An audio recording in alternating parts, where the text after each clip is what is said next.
બોટાદના ધારાસભ્ય ઉમેશભાઈ મકવાણાએ એક વિપક્ષના ધારાસભ્ય તરીકે ભારતના માનનીય વડાપ્રધાન નરેન્દ્ર મોદીને દેશના સૌથી લાંબા સમય સુધી સતત સેવા આપનાર પ્રધાનમંત્રી બનવા બદલ અને ઓબીસી સમાજ અને ગુજરાતીઓનું ગૌરવ વધારવા બદલ હાર્દિક અભિનંદન પાઠવ્યા. ધારાસભ્યએ જણાવ્યું કે વડાપ્રધાન નરેન્દ્ર મોદીના દ્રઢ નેતૃત્વ હેઠળ ભારતે વિકાસ, સુશાસન, રાષ્ટ્રીય સુરક્ષા અને વૈશ્વિક પ્રતિષ્ઠાના ક્ષેત્રે નોંધપાત્ર સિદ્ધિઓ હાંસલ કરી છે. પ્રધાનમંત્રી તરીકે તેમની ઐતિહાસિક અને ગૌરવપૂર્ણ સેવાએ દેશને નવી દિશા અને નવી ઊંચાઈઓ સુધી પહોંચાડ્યા છે. વધુમાં જણાવ્યું કે સામાન્ય પરિવારમાંથી આવીને દેશના સર્વોચ્ચ લોકતાંત્રિક પદ સુધી પહોંચવાની મોદીની સફર કરોડો દેશવાસીઓ અને ઓબીસી સમાજ માટે પ્રેરણારૂપ છે. દેશના સૌથી લાંબા સમય સુધી સતત સેવા આપનાર પ્રધાનમંત્રી તરીકેનો તેમનો રેકોર્ડ સમગ્ર દેશ અને ઓબીસી સમાજ માટે ગૌરવની બાબત છે. આ પ્રસંગે ધારાસભ્યએ કષ્ટભંજન દેવને વડાપ્રધાનના ઉત્તમ સ્વાસ્થ્ય, દીર્ઘાયુષ્ય અને રાષ્ટ્ર સેવાના સતત સફળ કાર્યકાળ માટે પ્રાર્થના કરી હતી.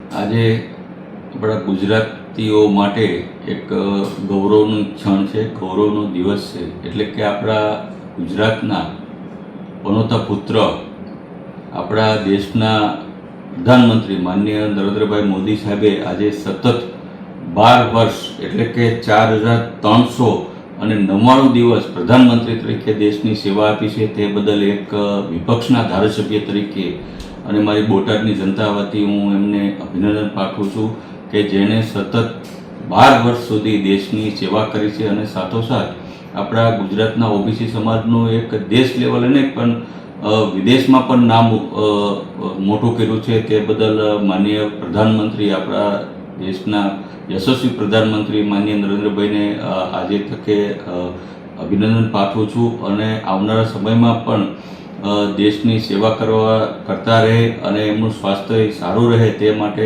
કષ્ટભંજન દાદાને પ્રાર્થના પણ કરું છું.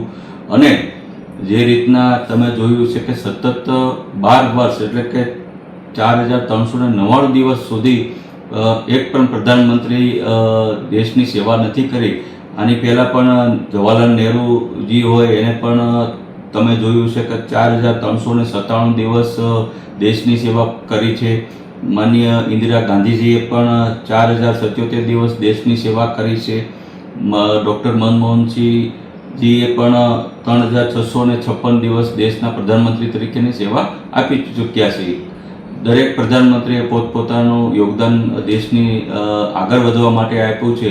પણ સૌથી વધુ અને સળંગ જો કોઈએ સતત 12 વર્ષ સુધી અને 4399 દિવસ સુધી અને એ પણ હજી ચાલુ છે સતત સેવા આપી હોય અને દેશને આગળ લઈ જવાનું જો કોઈ કામ કર્યું હોય તે આપણા ગુજરાતનું ગૌરવ, આપણું ઓબીસી સમાજનું ગૌરવ અને દેશના પ્રધાનમંત્રી માનનીય નરેન્દ્રભાઈના હસ્તક થયું છે. એટલે સમગ્ર ગુજરાત માટે આજે આ ગૌરવની લાગણી છે. એક વિપક્ષના ધારાસભ્ય તરીકે હું એક એમને અભિનંદન લિખિત મૌખિક પાઠવું છું. અને અમારા વિપક્ષનું કામ હોય છે કે જ્યારે સરકાર સારું કામ કરતી હોય ત્યારે એને પીઠ થાબડવાની હોય અને જ્યારે ભૂલ કરતી હોય ત્યારે એનો કાન પણ પકડવાનું કામ કરવાનું હોય. સતત એવું વિપક્ષનું કામ એવું નથી કે સતત કોઈ સત્તાધારી પાર્ટીનું તમે નિંદા જ કરો. એ વિપક્ષનું લોકશાહીમાં કામ નથી. સારું કામ જ્યારે કોઈ સરકાર કરતી હોય ત્યારે ચોક્કસપણે એના પીઠ થાબડ પડે, એના વખાણ કરવા પડે, એને પ્રોત્સાહન કરવાનું આ લોકશાહીનું એક ઢબ છે. એટલે દરેક વિપક્ષના સભ્યોને પણ વિનંતી કરું છું કે લોકશાહીને આપણે વધુ તાકાતવારી બનાવી હોય તો સત્તાધારી પાર્ટી સારું કામ કરતી હોય છે ત્યારે એને આપણે શાબાશી આપવી જોઈએ અને જ્યારે ભૂલ કરતી હોય ત્યારે ચોક્કસપણે એનું ધ્યાન દોરી અને કાન પકડીને પણ આપણે પ્રજાના હિતના કાર્યો કરાવવાની આપણી ફરજ છે. જેડીસી ન્યૂઝ સાથે ચિંતન વાગડિયા, બોટાદ.